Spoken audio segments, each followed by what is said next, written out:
মেকাট ব্লাউজের 1 নম্বর ও 2 নম্বর পার্ট ডান দিক বাঁ দিক খেয়াল রেখে ফিনিশিংয়ের সাথে কিভাবে সেলাই করবেন দেখিয়ে দিই চলুন।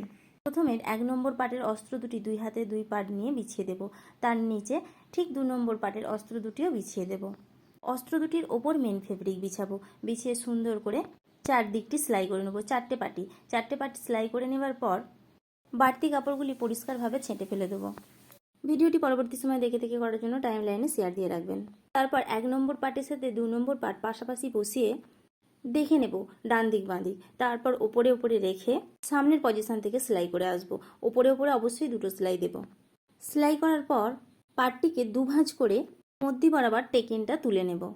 যেহেতু বোম্বে কাটের 1 নম্বর 2 নম্বর পার্ট রাউন্ড শেপে কাটা থাকে, তাই সেলাই করার সময় কোনো পার্ট শক্ত করে টানবেন না। ওপরে রেখে আলতো হাতে সেলাই করতে হবে। পার্ট দুটির সামনের পজিশন থেকে সেলাই করবেন। যদি কাপড় বাই চান্স বেড়েও যায়, ছেটে বাদ দিয়ে দিলেও কোনো রকম অসুবিধা হবে না। এই পদ্ধতিতে যদি 1 নম্বর 2 নম্বর পার্ট জয়েন্ট করেন তাহলে কিন্তু খুব ফিনিশিংয়ের সাথে কাজটি সম্পূর্ণ হবে। ভিডিওটি যদি ভালো লাগে একটি লাইক করে মূল্যবান মতামতটি জানিয়ে যাবেন আর একটি শেয়ার করে নতুনদের দেখার সুযোগ করে দেবেন।